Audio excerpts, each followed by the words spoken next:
You have asked me for a story, and you well know that it is not in my nature to deny you. However, I warn you of two things. Firstly, this is not my story, but hers. She lived it, and she wrote it down. She sent me the manuscript shortly before she died. That was 20 years ago. And until now, nobody but me has ever heard it. It is too horrible. And that is my second warning. Her tale is beyond everything. Nothing that I know, nothing at all, touches it for sheer dreadfulness. And who is this mysterious she who plays so large a part in her own story, you might ask? Well, she was 10 years older than I, a most charming person, the most agreeable woman I've ever met in her position. She was my sister's governess, and when I came down from Trinity for my second summer, I found her installed at our place in the country. All my time was spent in her company. I liked her extremely. It was then that she told me her story, and she shall tell it again now. Her story and the children's, Miles and Flora. 2 children. And it's the fact that there are 2 that gives the tale the effect of another turn of the screw.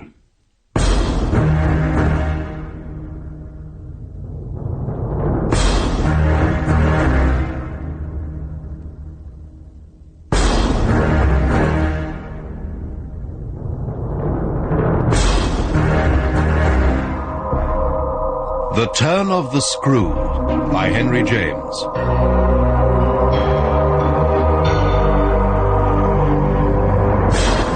Dramatized for radio by John Tydeman.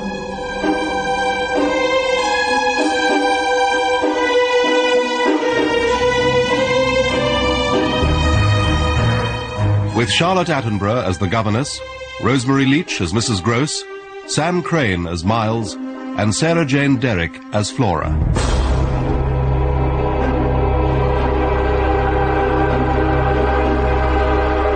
The Turn of the Screw.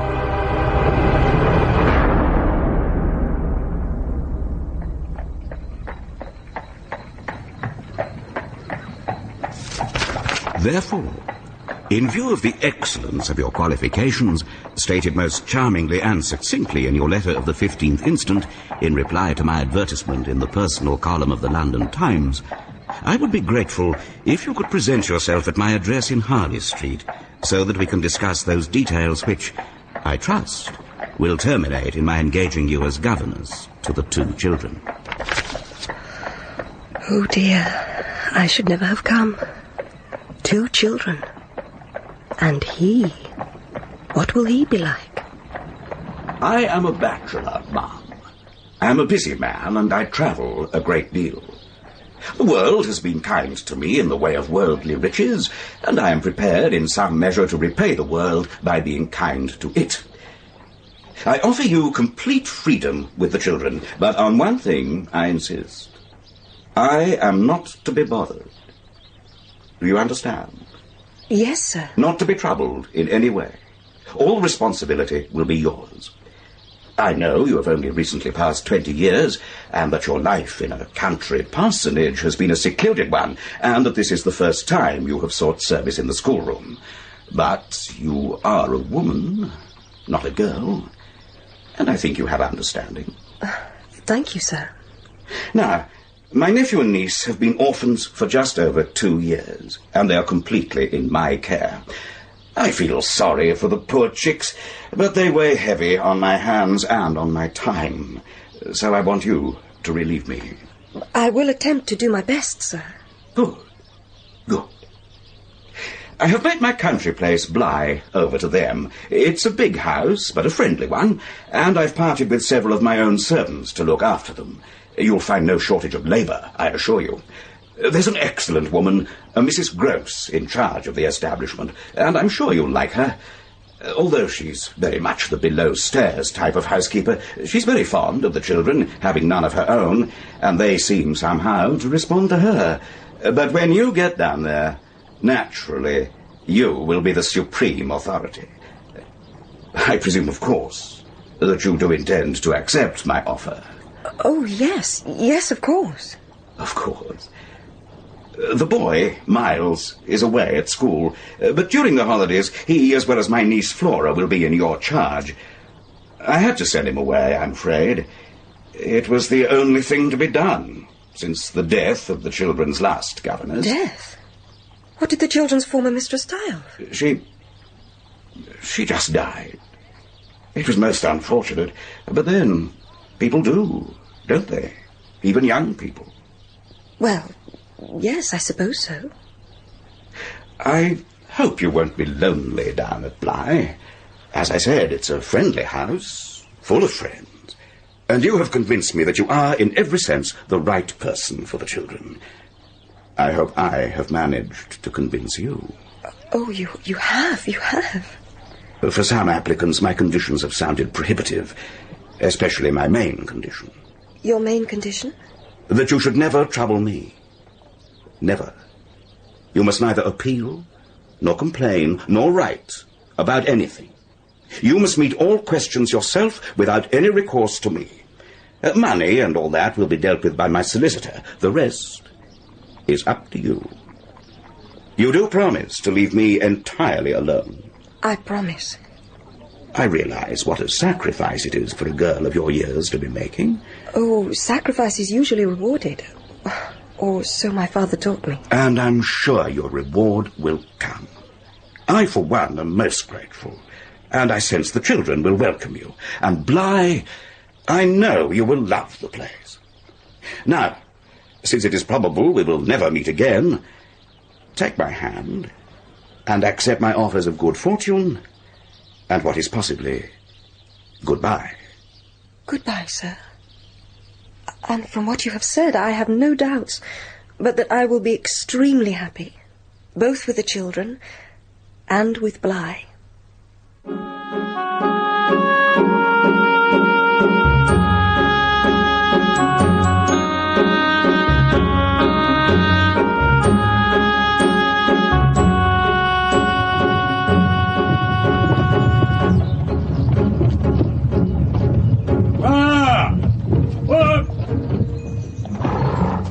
Here we are, ma'am. Bly, your new home. I hope you're going to like it here. Oh, I'm sure I will.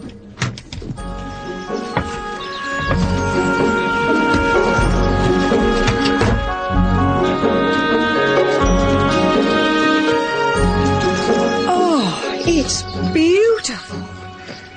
Far more beautiful than he ever described it as being. Well, the master don't like the country, ma'am. And he's too busy on his foreign travels ever to come down here. But the children like it. They made it their own, they have. Two proper little angels they are. Very sad they're being left like that. The boy can't be here very often. Master Miles is back for the holidays. I have orders to meet him on Friday. A little gentleman he's grown to be. And as for Miss Flora, well, she's the most beautiful child you ever did see. I'm going to like it here, I know. Something in the atmosphere of the place tells me it's well, good. Yes, ma'am. There's Mrs. Gross waiting for you on the steps. And is that Flora? Yes, ma'am. That's your new pupil. She is without a doubt the most beautiful child I've ever seen. To look at, miss, yes. She is, as I said, an angel. They'll fetch your luggage. Come on, then. Go up.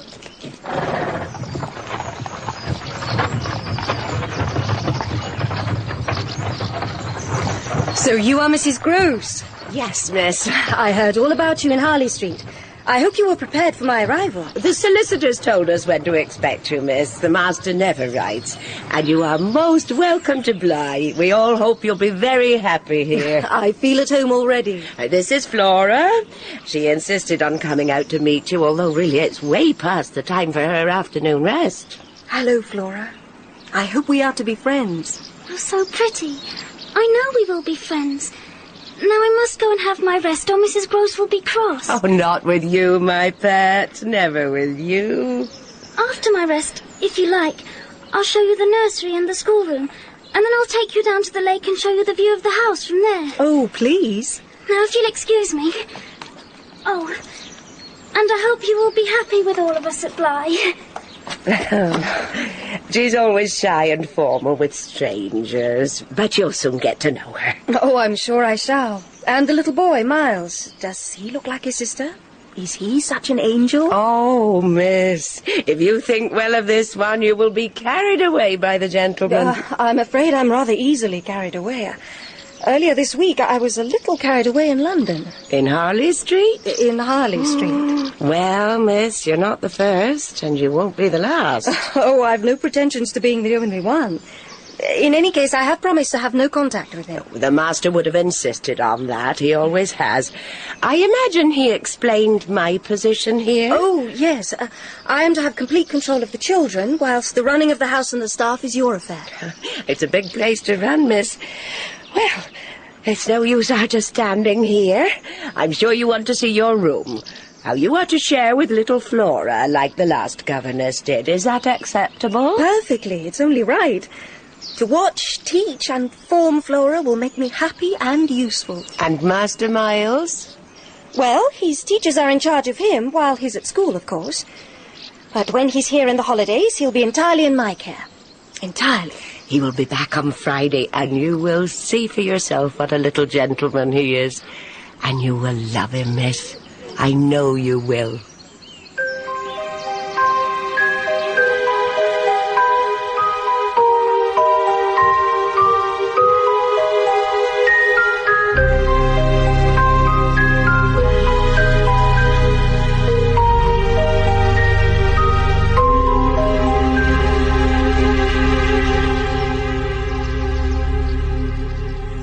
I don't understand. What's that, miss? A letter from Miles's uncle with a sealed envelope inside. The enclosed is from the boy's headmaster, and the headmaster's an awful bore. Read his letter, deal with him, but don't report to me, not a word. I'm off. Yours, etc. You had better do as our employer says. Read the letter. Yes, of course.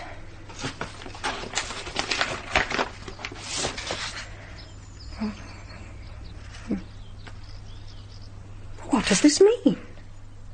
The child is being sent home. But aren't they all? Oh, being sent home, yes, but only for the holidays. Miles may never go back. He's been expelled from school. But why? What has he done? Oh, here, read for yourself, Mrs. Gross. I'm afraid I can't. Oh, I'm sorry. Well, the headmaster doesn't go into particulars. He just says that they cannot possibly keep him on. Is he a bad boy, Mrs. Gross? Does the gentleman say so? He writes that he's an injury to others. Master Miles? An injury? Never. To his poor little innocent playmates, I suppose. He's scarcely 10 years old. Oh, it's dreadful to say such a wicked, cruel thing about the child. Yes, it does seem incredible. When you see him, miss, you'll know what they say can't be true. Well, you might just as well believe such a thing about Flora. And look at her, bless her. Yes, indeed. Then I take it you've never known Miles to be bad? Oh, I wouldn't say that. You have known him? Yes, indeed, miss. Thank God. You mean that a boy who is never bad is no boy for me.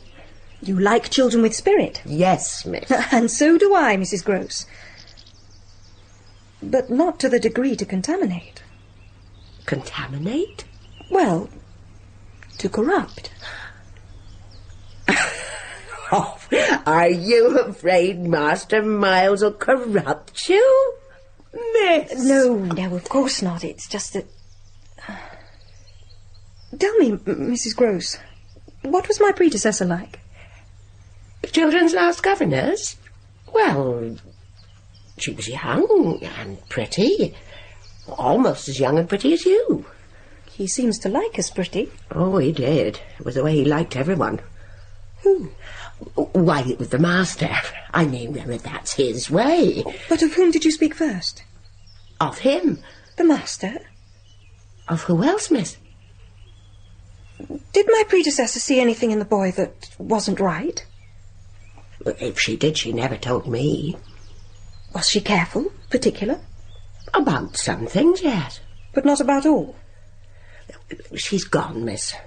I won't tell tales. No, of course not. I shouldn't have asked. Did she die here? No. She went away. Went away to die? You mean she was taken ill and went home? No, she wasn't ill. At least, not in this house. She left for her home at the end of a year in order to take a short holiday, but she never came back. At the very moment I was expecting her, I heard from the master that she was dead. What did she die of? Please don't ask, miss. I don't know. He never told me. Now, if you'll excuse me, I must get on with my work. There's a lot to be done before Master Miles gets back. And I have quite neglected little Flora and her sums. But the headmaster's letter... Miss! Yes, Mrs. Groves? That letter... Don't ask Master Miles about it. But why? When you see him, you'll understand. Once you've met the child, you won't be able to mention it. You'll want to forget you ever received such a cruel, wicked thing. We'll see, Mrs. Groves. We shall see.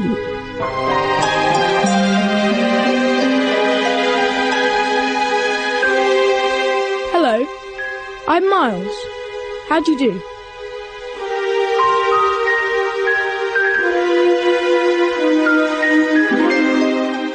Oh, but you were right, my dear good woman. He is an angel. I've never seen such innocence. There's almost something divine about the boy, as though he knows nothing in the world but love. You have fallen under his charms, miss. Yes, yes, I am charmed. Utterly. Such purity and his beauty, you have only to look at him. I do little else, miss, I can assure you. And that cruel charge. It doesn't live an instant. It can't. Then what will you do? I have already done it. I have locked the letter away. It is forgotten. But what will you say? In answer to the letter, nothing. And to his uncle? Nothing. And to the boy? Nothing. Oh, miss, thank you. I'll stand by you, and we will see it out. Yes, dear Mrs. Groves. We will see this out together.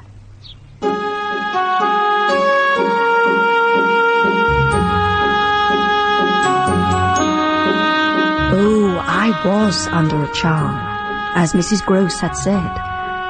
That charmed and charming summer I was in a trap to my imagination, to my delicacy, perhaps to my vanity, to whatever in me was most excitable. The best way to picture it all is to say that I was off my guard. In those first weeks, the days were long and at their finest.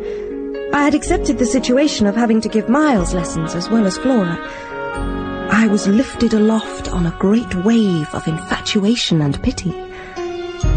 For the first time in my life, I knew space and air and freedom, all the music of summer and all the mystery of nature. I felt, too, that I was giving pleasure to him, to that person in Harley Street to whose pressure I had responded. Often on my solitary wanderings around the garden of an evening, I imagined that he would appear there at the turn of a path, and would stand before me and smile and approve. The kind light in his handsome face would let me know his gratitude and his approbation.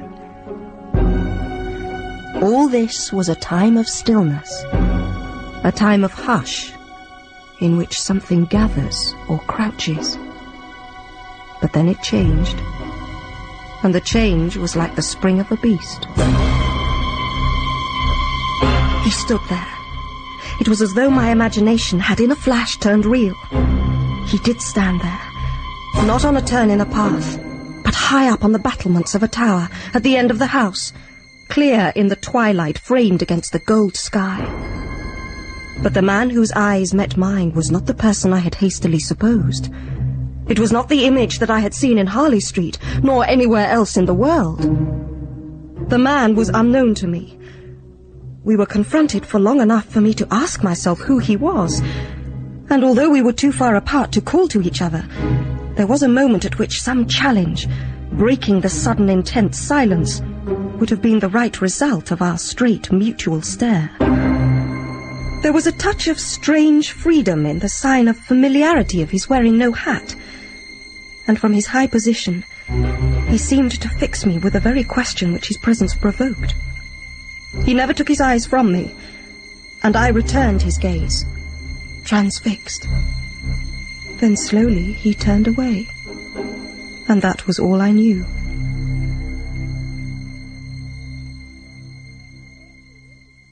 There she is! There she is! What are you two doing down here? You should be upstairs in the nursery. We were waiting for you to tell us a story. Oh, I'm sorry, Miles. I'm too tired. But you promised. They've been looking all over the house for you, miss. They wouldn't leave me alone. But why did you go out without a hat on? You never let me go out without a hat. And your feet are all wet. I only went for a short walk. Now, Miles, take Flora upstairs. I'll be with you presently. Off you go. Very good. Come on, Flora. Give me your hand. Yes, Miles. Upstairs. One. What's the matter, miss? Matter? You look quite pale. Do I? I must have walked further than I thought. Oh, and the hem of your dress is all wet. It's the dew. Miss Flora was right. You never allow the children to go out like that. You must take more care. For their sakes, yes. Yes, miss. Now, I'll go and get ready some hot chocolate. Oh, you're worrying me this evening. I hope you haven't taken a chill. Thank you, Mrs. Groves. Chocolate will be very welcome. Oh, my dear two little innocents. What things in the world matter when you are around? The constant joy of you, my children, can sustain me through all my pains, through all my fears.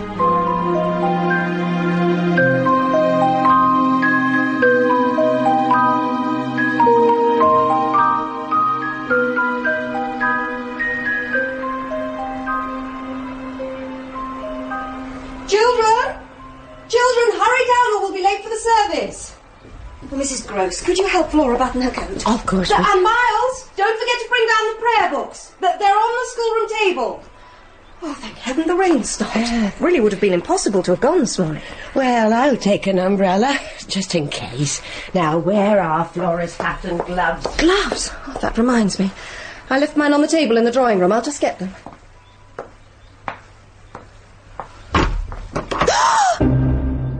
He was there, on the other side of the window, looking in, looking straight at me, nearer this time than before, a nearness that somehow represented a forward step in our intercourse, that made me catch my breath and turn cold. He remained at the window but a few seconds, long enough to convince me he also saw and recognized. But it was as if I had been looking at him for years and years, and had known him always.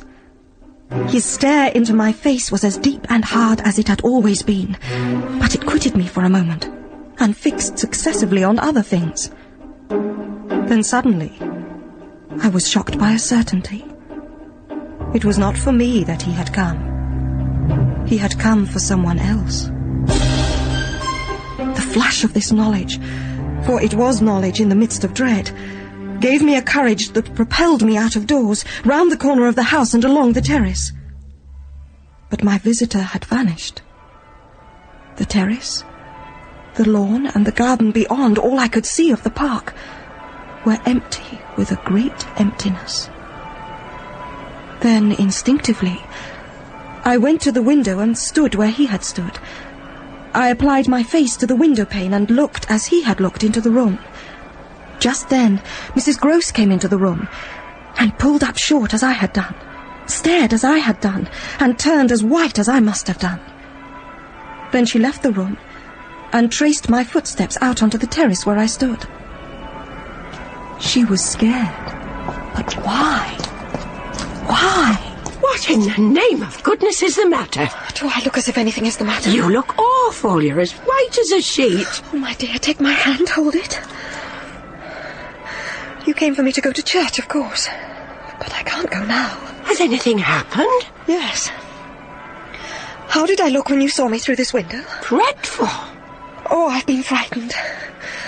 When you saw me looking in, you were seeing the effect of my fright.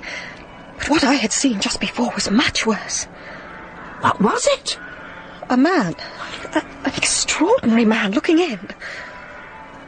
Where is he now? I don't know. Have you seen him before? Yes, once, on the old tower. Why didn't you tell me? There were reasons. And you've seen him nowhere but on the tower? Except just now. Was he a gentleman? Oh, no. Nobody from about the place? Nobody, I'm sure. And what is he? Oh, he's a horror. Oh, God help me if I know what he is. Well past time for church. Oh, I'm not fit for church. You're afraid? Yes, I'm afraid of him. How long is it since you first saw him? About the middle of the month. Around this time of evening. Although it was growing dark, I saw him as clearly as I see you now. He only watches? Yes. And I hope it will be confined to that. How long was he here? Until I came round to meet him. That was brave. I couldn't have come out. Well, neither could I, but I did. I have my duty. I fear for them. The children? Oh, don't you fear for them? Tell me, what was he like? He has no hat.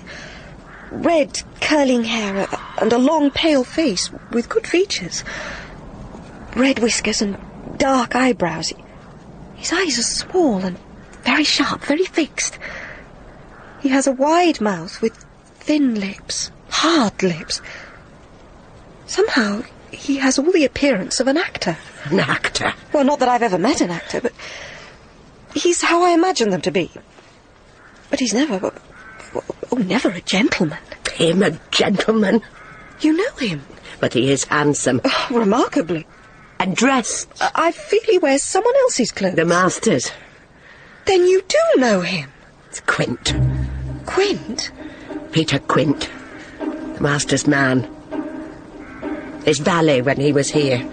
He never wore his hat, but, well, several waistcoats were missing. They were both here last year. Then the master went, and Quint was here alone. With the children? He was in charge. Well, what became of him? God knows.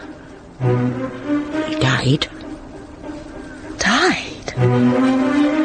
Yes, miss. Peter Quint is dead. Dead? When did he die? How? Some months before you came. A labourer found him early one morning, lying dead on the road from the village. There was a wound to his head. Such a wound as might have been caused by a slip in the dark after leaving the public house with too much liquor inside him. Well, that's what the inquest said. But there was a lot of chatter, and Quint's death raised lots of stories. Terrible things were said. Dark things. Vices and strange disorders. Unspeakable things. Things that... Well, I couldn't tell you. But why? Why should he come back? He was looking for Miles. I can see that now. How do you know? I just know. And what is more, you know too, my dear, don't you? But what if Master Miles should see him? That is what he wants. Child? For the children to see him. Oh, I must protect them from him. It seems strange that they have never mentioned anything about him ever. Little Flora's too young, she wouldn't remember. But Miles would know. Oh, don't try him, miss. Oh, don't worry, I won't. But even so, it is odd. Oh, they were great friends. Yeah, but really it was all Quint's fancy. He used to play with the child. Spoil him. Quint was too free. Too free with my boy? Too free with everyone. Then it was well known that he was bad? Not well known. I knew it. But the master didn't. And you never told him? He didn't like tale-telling. He hated complaints. He didn't like being bothered. I would have told him. I was afraid. Of what? Of things that man could do. Quint was so clever. Deep. But weren't you afraid of his effect on the children? They weren't my responsibility. They were in his charge. And you could bear that? No. No. I couldn't. I couldn't. And I can't bear it now. But I must. I must bear it now, and for as long as they need me. I must stand before them as a screen. It is my duty to protect them. And the more I see, the less will my little innocents be aware of this evil horror.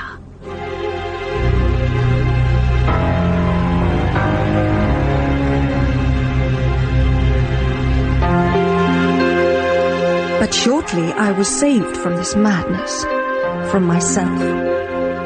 My resolution was superseded by horrible proofs.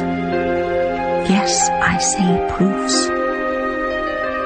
This came from an afternoon hour which I happened to spend in the grounds with Flora.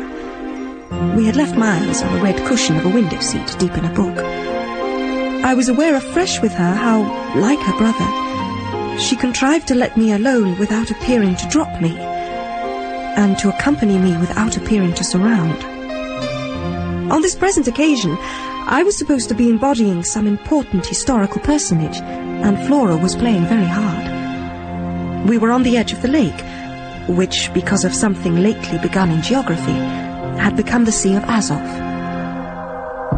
Suddenly, I was aware that we were not alone, that on the other side of the Sea of Azov, there was an interested spectator watching us. A third person whose right of presence I immediately questioned.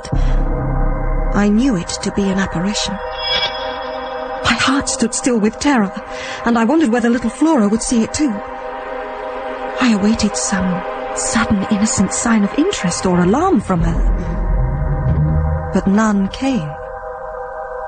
Purposefully, she turned her back on the water and the awful figure.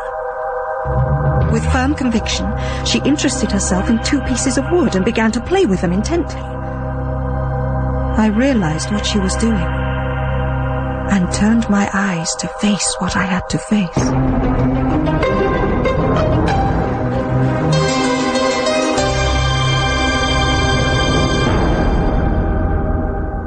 They know.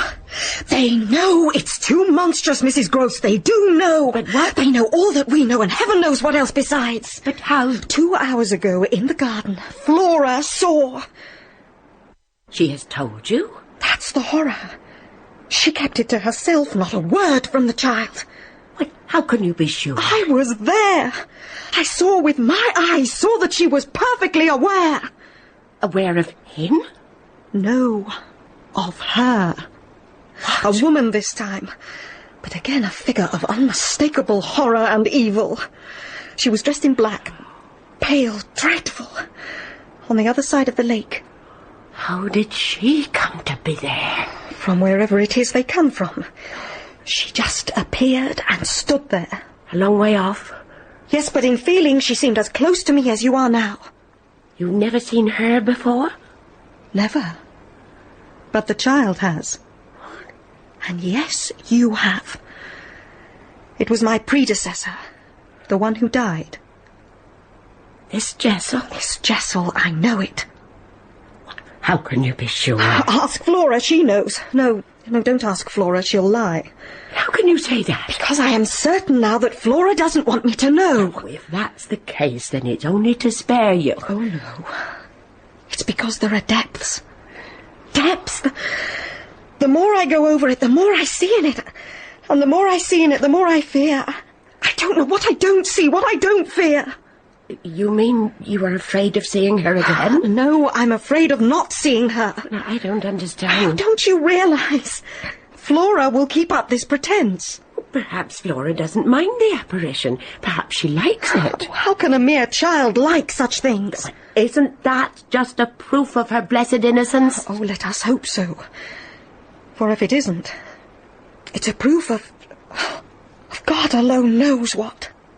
For that woman's a horror of horrors, I'm certain of it. How do you know? By seeing her. By the way she looked. At you? Oh, no, she never looked at me. She only fixed the child with her awful eyes. With hate? Oh, God help us, no. With something much worse. With determination. With a kind of fury of intention. Intending what? To get hold of her. Possess her. And that's what Flora knows. She wore black, you say? Yes, as if in mourning. But she had a kind of extraordinary beauty. Beautiful but infamous. Miss Jessel was infamous. They were both infamous. So there was something between her and Peter Quint? In spite of the difference of rank between them, yes. She was a lady, I saw that. And he's so dreadfully below. Yet she did what he wished. With her? With all of them. But it must have been what she wished too. Poor woman. She paid for it. Then you do know what she died of? No. I know nothing. I wanted not to know. I was just glad that she was well out of this. Then you had your own idea about her reasons for leaving? She couldn't have stayed here. A governess? Afterwards, I imagined... And what I still imagine is too dreadful. Not as dreadful as mine. Oh, it's too much. Oh, there, my poor dear. I don't do it. I don't save them or shield them. It's far worse than I dreamed. They're already lost. Utterly lost.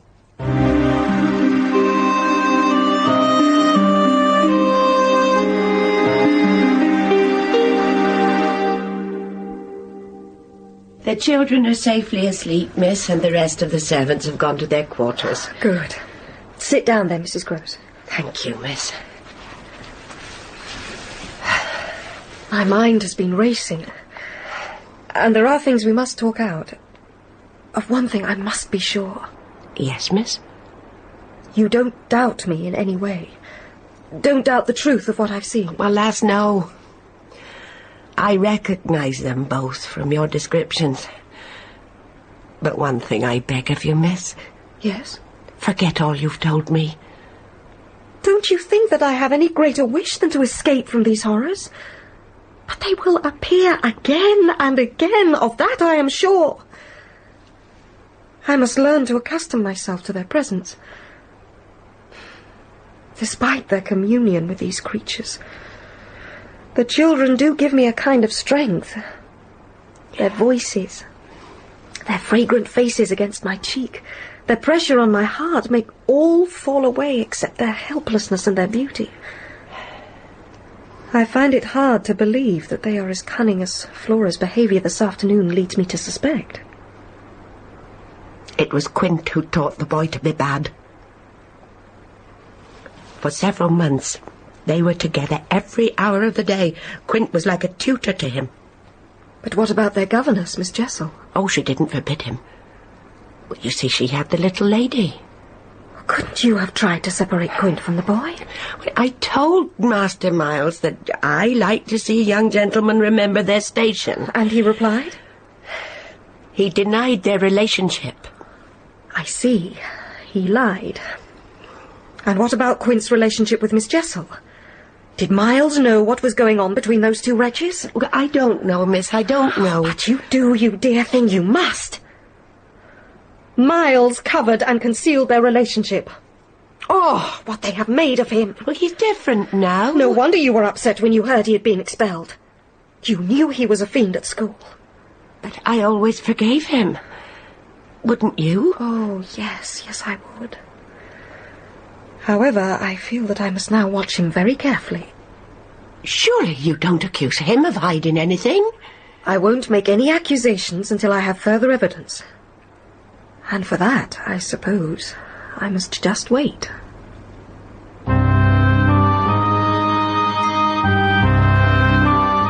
I I waited and waited.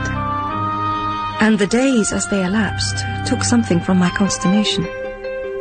The children during this period were extravagantly fond of me, were truly lavish in their homage. They had never, I think, wanted to do so many things for their poor protectress. They had never played harder or more amusingly, and never had their lessons been better. I began to surrender again to their childish grace, and used to worry lest my little charges should guess that I thought strange things about them. During all this time that I was in their close company, and I was careful never to be out of it, I could follow no scent very far. We lived in a cloud of music and love and success and private theatricals, and if the children were simply practicing diplomacy, it was without grossness. Then, after a lull, grossness did break out. One evening, with nothing to lead up to it or prepare for it, I felt again the cold touch of the impression that had breathed upon me the night of my arrival. I had not gone to bed, but sat reading, Fielding's Amelia, I think it was, by the light of 2 candles in my room. The white curtain of Flora's little bed shrouded the perfection of childish rest close by me. Suddenly my author's spell was shattered. I sensed there was something undefinably astir in the house. I looked hard at the door. I listened. A soft breath from the open window gently moved the half-drawn blind. Then with deliberation I put down my book, took up a candle and went out of the room, locking the door behind me.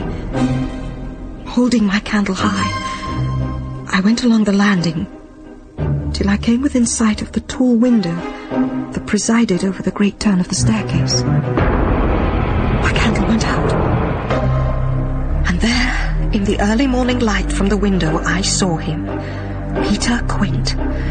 He was halfway up the staircase and right opposite me. He stopped and fixed me with a stare just as he had done from the tower and from the terrace. We faced each other in our common intensity. He knew me as I knew him. He was a living, detestable, dangerous presence, but I met him and measured him and was not afraid. And he knew I had no terror. We gazed in dead silence.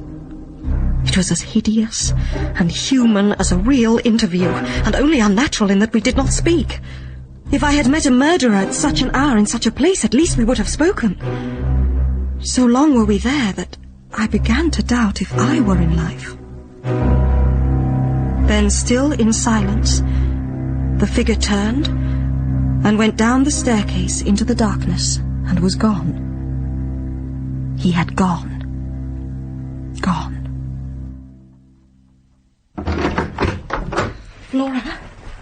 Flora, my dear.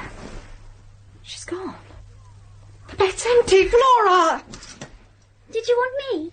You naughty, where have you been? Oh, Flora, what are you doing out of bed? And why were you hiding behind the curtains? Were you trying to frighten me? I woke up and you weren't there. Oh, my angel. Let me hold you. Flora, were you looking for me? Did you think I might be out walking in the grounds? Well, you know, I thought someone was. And did you see anyone? Tell me the truth. No one. Oh, my little darling. There was no one there. But you do see someone. You know that you do. And you suspect that I believe that you do. So why not confess it to me? So that we may at least live with it together and perhaps learn, in the strangeness of our fate, where we are and what it means. Ow! You're hurting me! Oh, my darling, why do you hide away? Why did you pull the curtain round? Because I don't like to frighten you. But if I had gone out as you thought... Oh, but I knew that you would come back. And you have come back. Yes, I have. Now into bed with you, Flora, or you will get cold. Yes, my dear, as you say. And never do that again, Flora. Because you did frighten me. And you know that you did, don't you?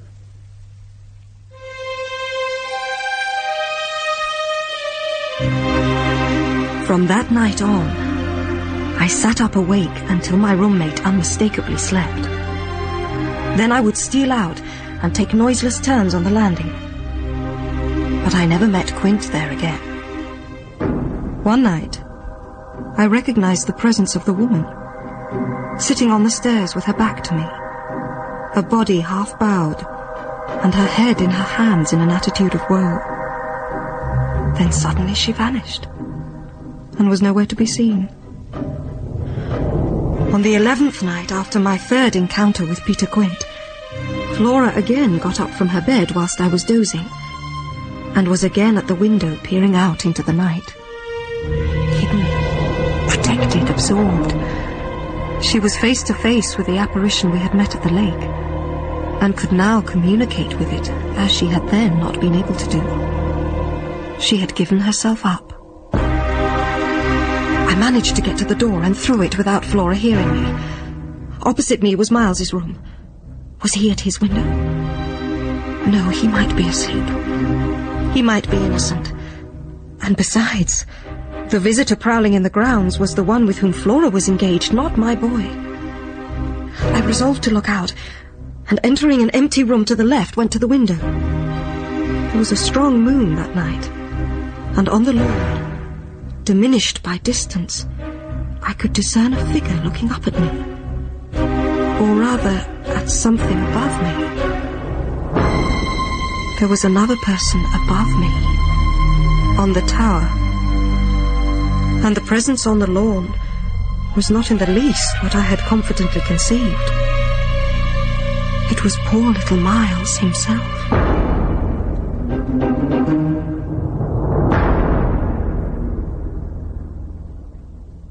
Get into bed, Miles. You have made me very angry. There. Now, Miles, you must tell me the truth. Why did you go out? What were you doing in the garden? If I tell you why, will you understand? Yes, Miles, I think I will. Well, so that you should do what you are doing. And what is that? Why, thinking that I really am bad, for a change. Then you didn't undress at all? No, I sat up and read. And when did you go down to the terrace? At midnight, on the stroke. You see, when I'm bad, I'm very bad. But how could you be sure that I would know about it? Oh, I arranged that with Flora. What? She was to get up and look out of her window. Which she did. Then you would look out to see what she was looking at, and you would see me. Whilst you caught your death of cold out on the lawn in the night air. Well, how else, my dear, could I have been bad enough? Tell me that.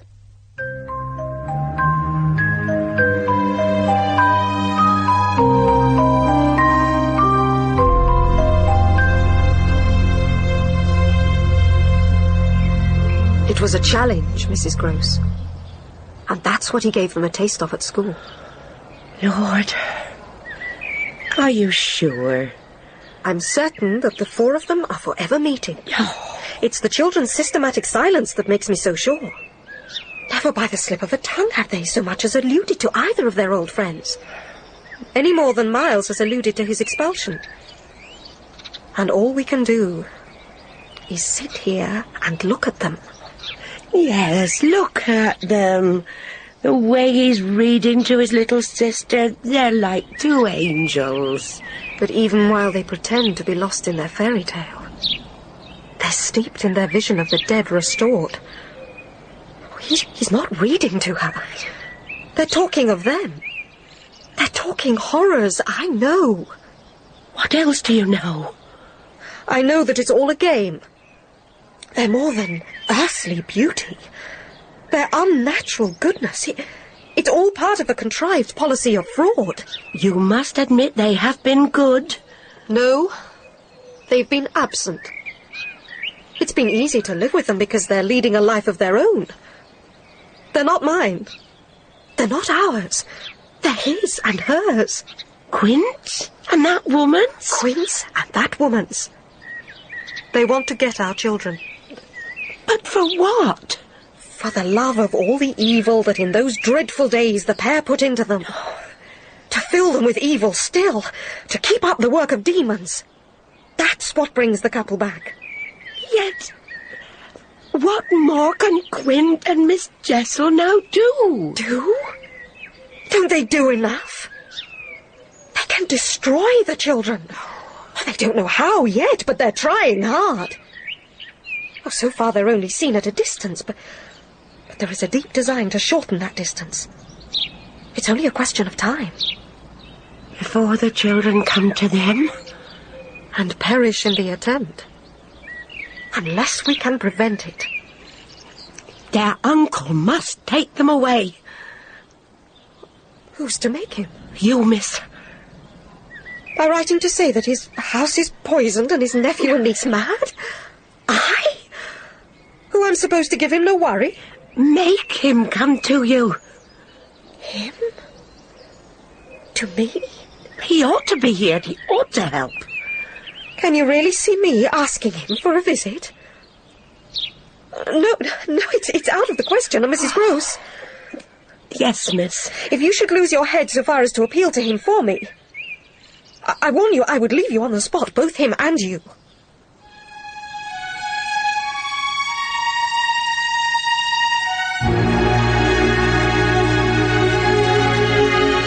The summer had turned. The summer had gone. The autumn had dropped upon Bly and blown out half our lights. The place, with its grey sky and withered garlands, was like a theatre after the performance, all strewn with crumpled playbills. There were states of air, conditions of sound and of stillness, which brought back to me that first June meeting with Peter Quint.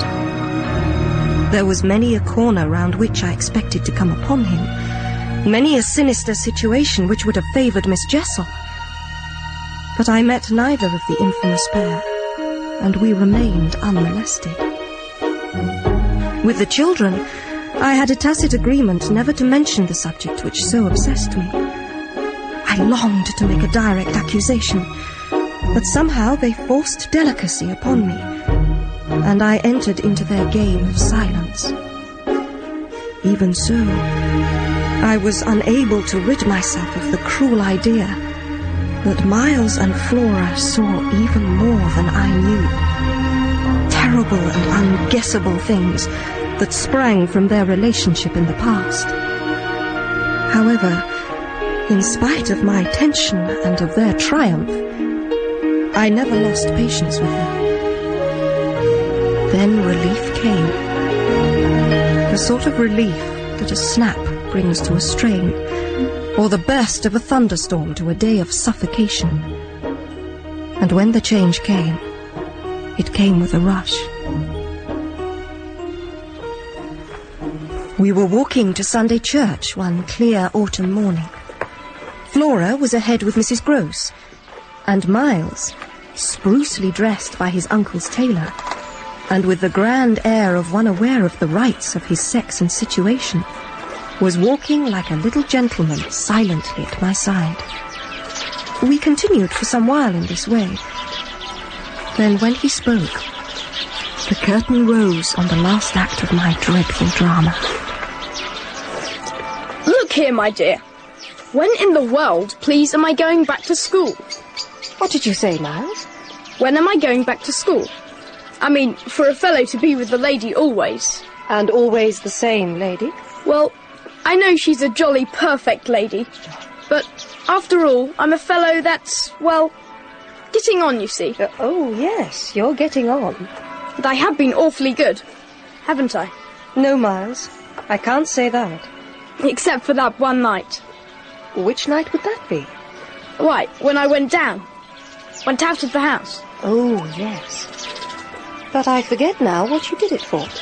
Why, to show you that I could. Ah, yes. And you could. And I can again. But you won't.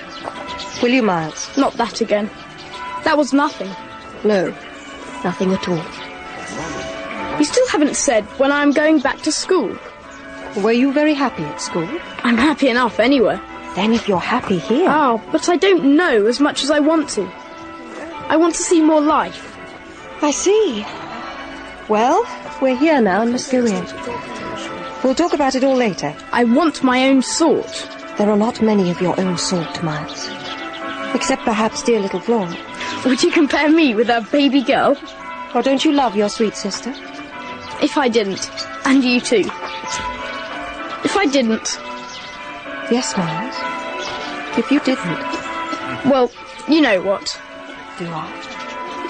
Does my uncle think what you think? How do you know what I think? I mean, does he know? Does he know what, Miles? Why, the way I'm going on? I don't think your uncle cares very much. Then don't you think he can be made to? In what way? By his coming down to Bly. Who will get him to come down? I will. I promise you I will. Now, my dear, are you coming into church with me?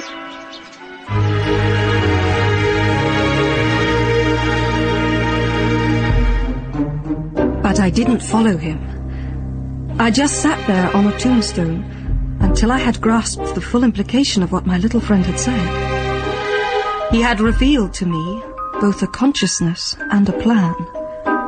It was as if to say, either you clear up with my guardian the mystery of this interruption of my studies, or you cease to expect me to lead with you a life that's so unnatural for a boy.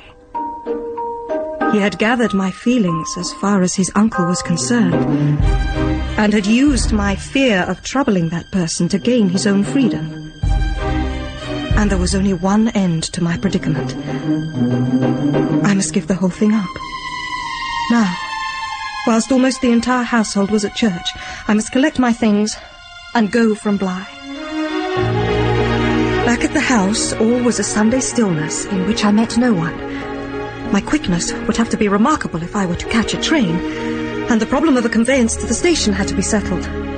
Tormented by difficulties, I made my way to the schoolroom, where there were objects belonging to me which I would have to take. I ascended the great staircase, went along the corridor, and opened the door. There, sitting at my schoolroom table, was the spectre of that most horrible of women. Her arms were resting on the table, and her head was supported by her hands in an attitude of weariness. Dark as midnight in her black dress, her pale beauty haggard with unutterable woe, she was all before me, dishonoured and tragic. As I stood there, she rose and looked at me long enough to indicate that I was the intruder, not her. I cried out, "You terrible, miserable woman!" I think she heard me. For the next moment there was nothing in the room but the sunshine and a sense that I must stay.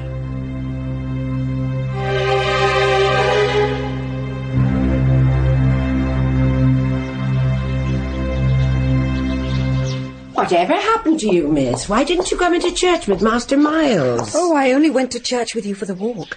Then I had to come back to meet a friend. A friend? Oh, yes, Mrs. Gross, I have a couple. Did the children say anything about my absence? They asked me not to mention it, because you would prefer it. But why? Master Miles said that we must all do nothing but what you like, and I agreed. That was sweet of him. Even so, all is now out between Miles and me. What is out? Well, everything. That's why I came back home for a talk with Miss Jessel. She spoke? It came to that. What did she say? That she suffers the torments of the damned. And that's why she wants little Flora. To share them with her. Oh, no, miss. However, I'm not worried anymore. I've made up my mind. Yes? I have determined to send for their uncle. Oh, in pity, miss, do. I see now it's the only way. For little Miles thinks I'm afraid to, and I must show him that he's mistaken. If his uncle reproaches me for having done nothing more about the school, I'll tell him the awful reason. I'll do what I should have done long before. I'll show him the headmaster's letter. Oh, no, miss, don't. I'll tell him that I can't work out the problems of a child who's been expelled for wickedness. But we're not sure of that. What else is it for, then? Is he stupid? Untidy? Or sick? Is he ill-natured? No. He is exquisite. It can only be for wickedness. And it's his uncle's fault. He left the boy here with that couple. He didn't know them. I did. It's my fault, miss, mine. You shan't suffer, Mrs. Gross. The children shan't. Please, You needn't tell him. I'll tell him. But how? The bailiff. I'll tell him. He writes my letters for me. And should you really like him to write our story? Oh, no, miss. Oh, heavens, no. You write. Yes, I will. I'll write to their uncle tonight.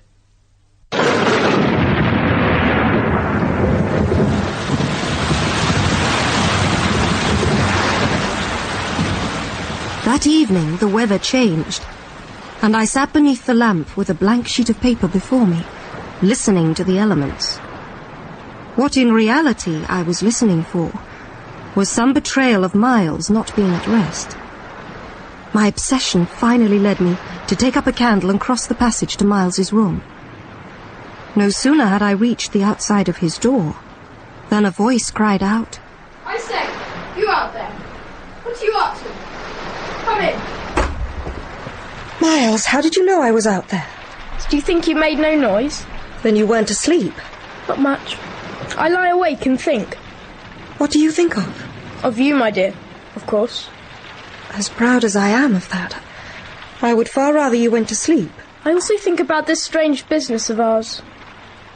What strange business, Miles? Why, the way you bring me up. And all the rest. The rest? Oh, you know. If it's school that troubles you, Miles, of course you shall go back. Not to the old place, but to a new one, a better one. Do you know you've never said a word about your last school? Haven't I? No, not once since you came back. Nothing about your masters, your friends, what happened there. So I'm completely in the dark. In fact, you've never said anything about your previous life. You just seem to accept the present. Until you spoke to me on the way to church this morning, I naturally thought you wanted to go on as you are. I don't. I want to get away. You're tired of Bly? Oh, no. I like Bly. Well, then... You know what a boy wants. You want to go to your uncle? My uncle must come down, and you must settle things completely. If we do, you can be sure that you will have to go away. But that's just what I'm working for. Don't you understand? There's a tremendous lot you'll have to tell him. And how much will you tell him, Miles? There are things he'll ask you. Oh? What things? Why, the things you've never told me. He'll have to know them in order to make up his mind what to do with you. He can't send you back. Oh, I don't want to go back. I want something new. Dear, dear little Miles. Is there nothing? Nothing at all that you want to tell me? I told you this morning. That you just want me not to worry you? To let me alone. Tell me what happened before. Before what? Before you came back from school. And before you went away to school. What happened? Oh, Miles, if only you knew how I want to help you. But I'd rather die than give you pain or do you wrong. I'd rather die than hurt a hair of you, but... Oh, my dear little Miles, I just want you to help me to save you. My candle's gone out. It was I who blew it out, my dear. I blew it out.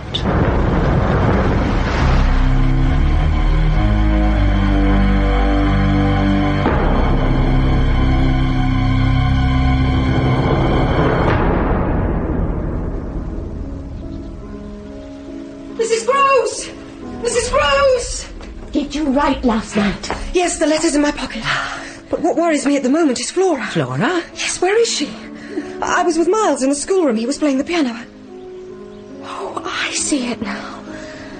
He played like one enchanted. He charmed me. He played me to sleep, and now she's gone. But she must be upstairs. No, I have a feeling she's at a distance. She's gone out without a hat? Isn't that woman always without one? You mean she's with Miss Jessel? Yes, she's with her. We must find them. But what about Miles? Oh, he's with Quint, playing the piano. They've successfully worked their little plan. He found the most divine way to keep me quiet whilst his little sister went off. A divine way? Infernal way, then. But come. You don't mind leaving him? With Quint? No, I don't mind that now. Because of your letter. Exactly. I shall leave it here on the hall table for Luke to post. Now we must go down to the lake, for that surely is where Flora and Miss Jessel are. Come along. But you can't go out like that, wearing nothing against the cold. Well, what do I care when the child wears nothing? I can't wait to dress. If you want to, I'll have to leave you with a pair of them upstairs. Oh, no, miss. Not with them.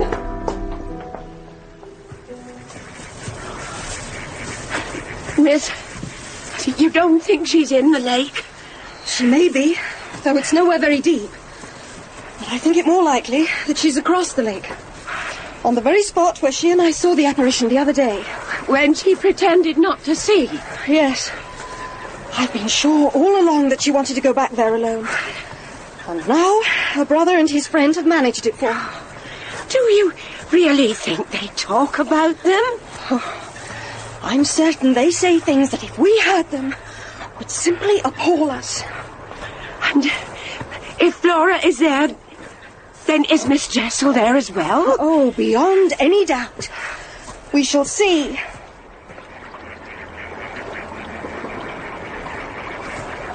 She's not there.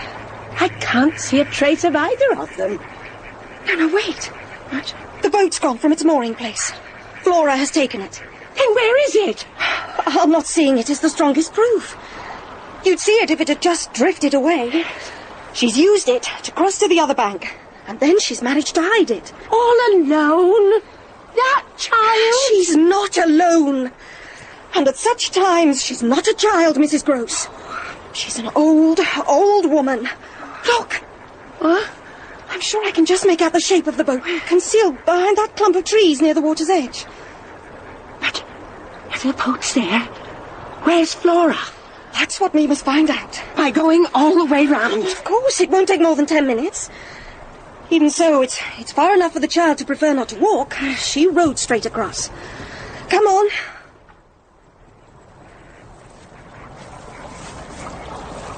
Stop. There she is. See? Oh, poor little thing. She's seen us, but she's pretending she hasn't. She's picking some ferns as though it were the most innocent thing in the world. Flora! Flora! Hello, Mrs. Gross. Good afternoon. Oh, my little pet, my darling, we've found you. Oh, my poor little child. Now, what are you doing out here? Just picking these for you. But what are you doing? Why aren't you both dressed for going out? Where are your things? Where yours are, Flora. Back at the house. And where's Miles? I'll tell you that, my dear. If you tell me, where is Miss Jessel? She's there. She's there. Don't look at me, Flora. Don't look at me in the way she looks at me. Look at her, your friend. You little unhappy thing. She's there. And you can see her as well as you can see me, so look! Look! Where?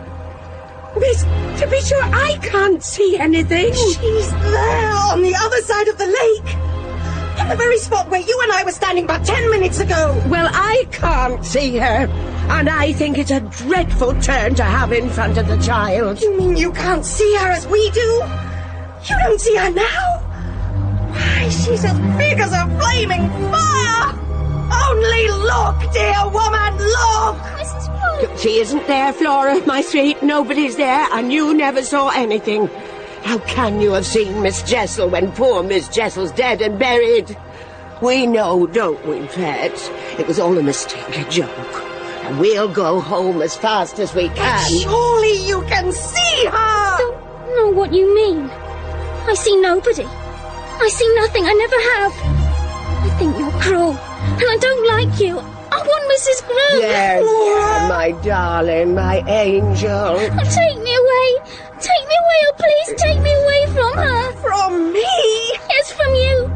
From you. That's what she tells you to say, isn't it, Flora? That woman watching us on the other bank. That's what she wants, and that's what she shall have. I've lost you. I can see that now. I've interfered, and Miss Jessel has shown you how to meet it. I've done my best, but I've lost you. Oh, take her, Mrs. Gross. Leave me. Go. Go.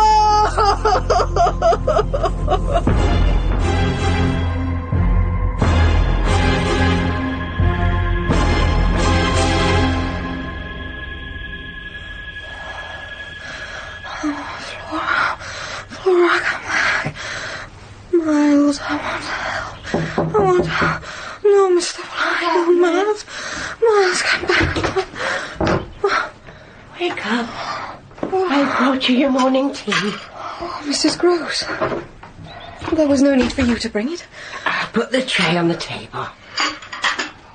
Oh, I feel so cold. Mortally cold. I don't think I shall ever be warm again. Well, I'll get a shawl, miss. No amount of clothes will make any difference. But thank you, Mrs. Gross. Yeah. You still haven't told me why you've come. It's Flora, miss. I'm so worried about her. I know she refused to see me yesterday when I got back from the lake. She says she'll never see you again. What do you mean? She says you are wicked and that she hates you. I wicked? Not her former governess? She's very feverish, miss, and I fear that shortly she might become seriously ill. And even in her fever she denies seeing Miss Jessel yesterday. Or at any time. Oh, I was foolish yesterday, I know. And Flora resents my imputation on her truthfulness. As though she were some grand lady. She certainly has put on a grand manner. Apart from her denials, has she said anything at all about Miss Jessel? Not a word, miss. And I can't contradict her denying that she saw Miss Jessel by the lake. Oh, Flora's clever. And their two infamous friends have made both children still cleverer than nature did. Oh, they were easy material. Flora will work her grievance to the end. To what end? Why, to get rid of me. She'll make out to her uncle that I'm the lowest creature in the world. But he thinks so well of you. He has a strange way of showing it. Look, Mrs. Gross, my leaving here will solve nothing. It won't do. So if Flora refuses to so much as look at me, she must go. You must take her away. But where to? Away from them. And most of all, away from me. You must take her straight to London to her uncle. But she'll tell him. I have an answer to that. Your loyalty and Miles's loyalty. Miles? Oh, I think so. If I am left alone with him, I think I can win him over. But one thing, Mrs. Gross. Yes, miss? Miles mustn't see Flora, not for an instant, before you take her away. No. They haven't met since yesterday, have they? Well, I can't be sure, miss. I have been with Flora most of the time, but on occasions I have left her with only one of the maids looking over her. I see. Tell me, miss, what makes you so sure of the little gentleman? Oh, I'm not sure of anyone but you, Mrs. Gross. But I think he wants to speak. Last evening he sat with me for 2 hours by the fire, and I felt certain he wanted to give me an opening. Did he say anything? No, but somehow in the silence I felt it coming, the truth. I just need a little more time. How much time? A day or two should bring it out. Then he'll be on my side. And if you don't succeed? If I fail, then I fail. And I hope you will have been of service to me in town with their uncle. That is, unless you want not to go. Oh, I'll go, miss. And I shall tell him all. I'll take Flora away this very morning. She mustn't stay in this place any longer than necessary. And... Yes? I can't stay here any longer either. Then you have seen... I have heard... I've heard horrors from that child, shocking things for a child to know, and said in such language. Wherever she picked up such words, I can't bear it. If you can't bear it, how can you... Stop with her? Why, to get her away from here, from them. Then in spite of yesterday, you do believe... Oh, yes, miss, I believe. Oh, my dear good woman. I cannot tell you how relieved that makes me. We are together. Yes, miss. Now, my letter will have reached town before you get there. So when you see the master, Your letter never went, miss. What happened to it? For goodness knows it. Master Miles was... He took it? When I came back from the lake with Miss Flora, the letter wasn't on the hall table, so I asked Luke if he had posted it. But he said there hadn't been a letter on the hall table. You see? I see that if Miles took it, he would have read it and destroyed it. But don't you see anything else? Don't you see what he must have done at school? He stole letters. The one he stole yesterday won't give him much advantage. For in it I only asked his uncle for an interview. But it was the shame of what he had done that prompted his need to confess to me last night. Oh, I pray that you get it out of him whilst I'm away. I'll get it out of him, don't you worry, Mrs. Gross. He'll meet me. He'll confess. And if he confesses, he's saved. And if he's saved... Then you are. Then we shall all be saved. Now take Flora to town and leave Miles and I together. Goodbye, my dear Mrs. Gross. Goodbye, miss.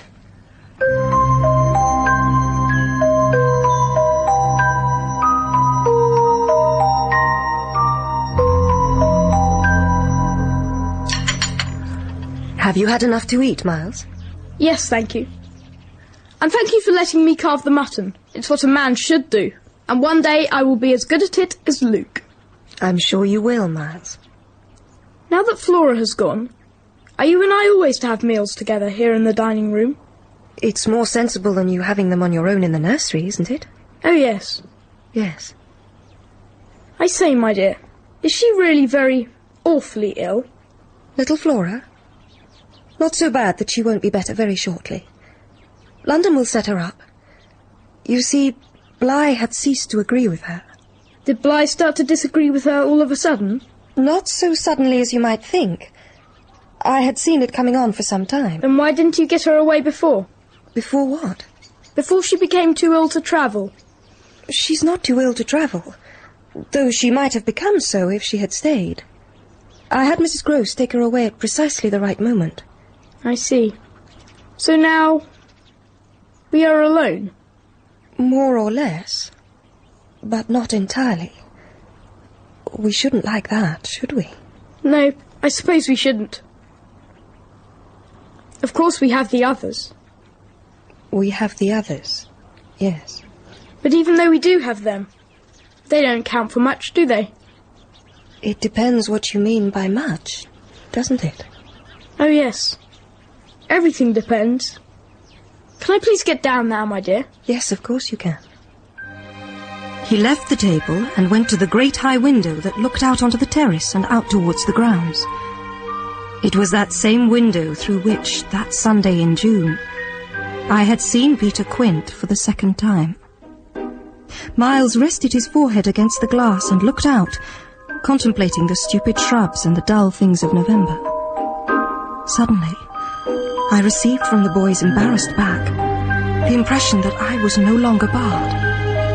Yet somehow he was barred. He was shut in or shut out. The frames and squares of the great window presented an image for him of a kind of failure.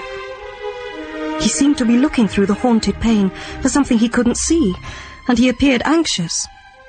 For this was the first time in the whole business that he had ever known such a lapse. When he turned to speak to me, I felt that a part of his mask had dropped. Well, I think I'm glad Bly agrees with me. In these last 24 hours, you certainly seem to have seen a good deal more of it than you have for some time. I hope that you've been enjoying yourself. Oh, yes. I've been ever so far. All round about. Miles and miles away. I've never been so free. Do you like that? Do you? We are alone together. I hope you don't mind particularly being alone with me. My dear Miles, how can I mind? Although I've renounced any claim to your company, I greatly enjoy it. Why else should I stay on? You stay on just for that? Of course. I stay on as your friend. And I shall take an interest in you until something can be done for you that may be more worth your while. Oh. There's no need to be surprised, Miles. Don't you remember my telling you the night of the storm, when I came into your room, that there was nothing in all the world that I wouldn't do for you? Oh, yes. I remember.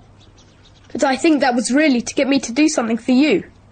Yes, it was partly to get you to do something. But you didn't do it, did you? You wanted me to tell you something. That's it. To tell me straight out what you have on your mind. Ah, so that is what you stayed on for, is it? Well, yes. I might as well tell you the truth. It was precisely for that reason that I've stayed on at Bly. Do you want me to tell you now? Here. There couldn't be a better time or place. I'll tell you everything. I'll tell you anything you like. You'll stay on with me and we shall both be all right. And I will tell you. I will. But not now. Why not now? I want awfully to go out. And I have to see Luke. Well, then go to Luke and I'll wait for what you promise. Only in return for that, I have one small request to make before you go. How small? Oh, a mere fraction of the whole. I want to know if yesterday afternoon you took a letter from the hall table. Peter Quint stood outside the window like a sentinel before a prison. He was close to the glass, and glaring through it, offered once more to the room his white face of damnation. I faced the horror outside so that the boy, with his back to the window, should remain unaware of that awful presence. With miles between us, it was like fighting with a demon for a human soul. There was a perfect dew of sweat on the boy's forehead, and his face, close to mine, was as white as the face against the glass. Presently, there came a sound that I drank like a waft of fragrance. Yes, I took the letter. Oh, my darling, darling boy. The glare of the face at the window was fixed, as if to watch and wait. It was the very confidence that I might defy him, as well as my now positive certainty of the child's unconsciousness, that made me go on. What did you take it for? To see what you said about me. You opened the letter? Yes, I opened it. My eyes left the window for an instant and were on Miles. All mockery was gone from him. He knew that he was in the presence, but he did not know of what. And he knew still less that I was also, and that I did know. When my eyes went back to the window, Quint had gone. I had triumphed. And you find nothing in the letter, Miles? Nothing. So what have you done with it? I've burnt it. Is that what you did at school? At school? Did you take letters? Or other things? What things? Did you steal? Is that why they wouldn't take you back? Did you know that? I know everything. I didn't steal. Then what did you do? I said things. Is that all? They thought it was enough. And that's why they expelled you? Well, I suppose I shouldn't have said the things I did. To whom did you say these things? I don't know. Was it to everyone? Oh, no, it was only to... No, I can't remember their names. Well, were there so many then? No, only a few. Those I liked. Friends. And did they repeat what you said? Yes, to those they liked. Their friends. And these things then got round to the masters? Yes, but I didn't think they'd tell. They didn't. That's why I ask you. Yes. Oh, it was too bad. Too bad? The things I suppose I sometimes said. What were these things? Tell me, Miles. What were they? No more.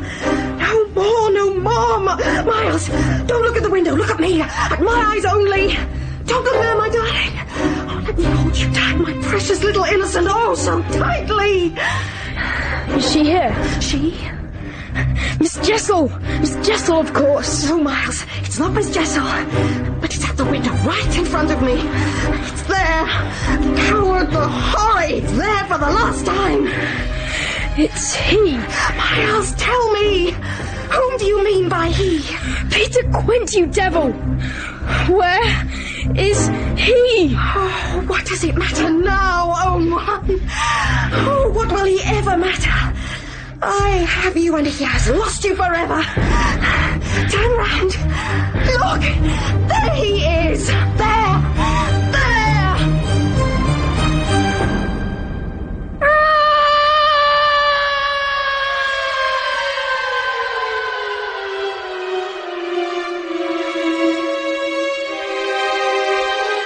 He had turned and stared, and all little Miles had seen outside the window was the quiet day.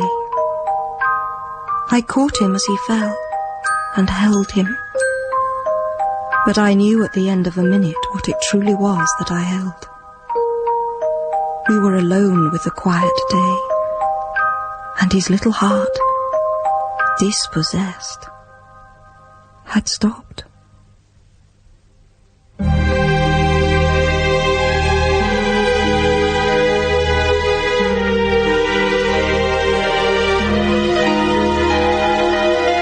In The Turn of the Screw by Henry James, Charlotte Attenborough played the governess, Rosemary Leach, Mrs. Gross, Sam Crane, Miles, Sarah Jane Derrick, Flora, Michael Tudor Barnes, the Master of Bly, John Church, the coachman, and Jonathan Adams, the storyteller. The music was composed and realized by Wilfredo Acosta. The Turn of the Screw was dramatized for radio by John Tydeman and directed by Glyn Dearman.